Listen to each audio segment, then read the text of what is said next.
Let's introduce Laravel Dusk into our application, and this is simply browser test.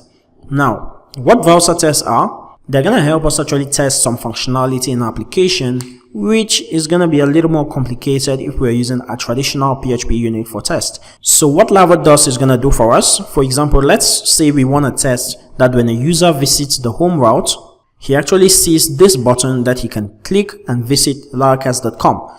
Well, if we actually try to run that with our traditional test, obviously we're gonna actually be able to do that, but then Laravel gives us a very cool way to run that in our browser in a very simple manner. So first of all, we need to install Laravel Dusk, right? And the installation, as usual with Laravel, is really easy. So let's just require that. So composer require Laravel Dusk.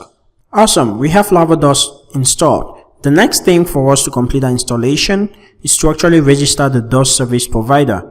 But then we don't want to register it for it to be available in production and also available in testing. So we are going to actually put it in a service provider, preferably the app service provider, or we can also create a provider for ourselves. But for now, let's head over to the app service provider and just place that in it. So in our register method, to register it with our application, so first we have to import that. So use Laravel Dusk service provider, and then we need to register it. So Laravel is gonna check if the app environment is testing or local, meaning on your local machine. Then it's gonna register the Dusk service provider, meaning by the time you change your environment variable to production, Dusk is not gonna be available for you to use.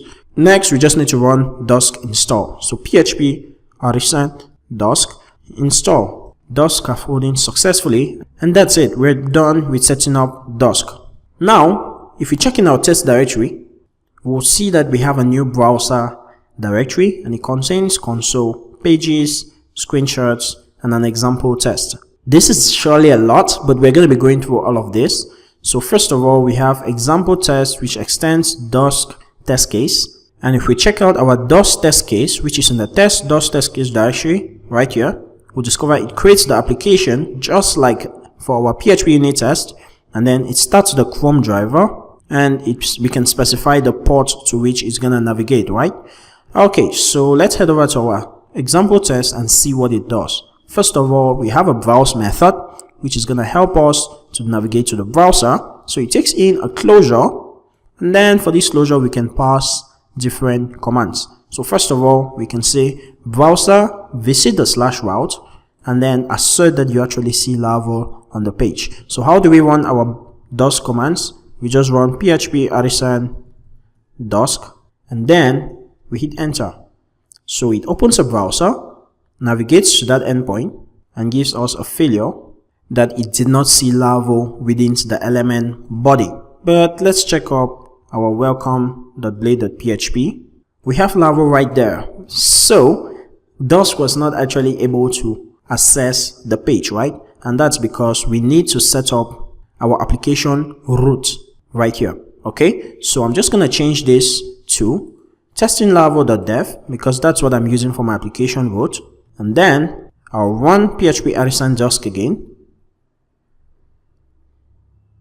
It navigates to that, and we have a successful test. It was able to access it. So if you have localhost and you're running on php artisan serve, it's going to be exactly the same thing. But if you have such domains, make sure you actually configure the app URL in your env file, because that's what Dusk is going to use. Okay, so what if we change this to something like this and run our desk command again? We have a failure, and we have failed expected text Laravel, but it was not within the body. So that's a little bit of how Laravel Dusk works. It gives us the possibility to actually test some stuff. For example, if we want to test our login page, or if we want to actually test that a user can create a post, we just need to write a test saying visit the endpoint, create post, type in some data into this field, type in some data into this other field, click this button, and then assert that you're redirected to this page, assert that the database has this, assert that this and that and this. Awesome. So it's gonna really give us a lot of flexibility and fun stuff to take care of in our test.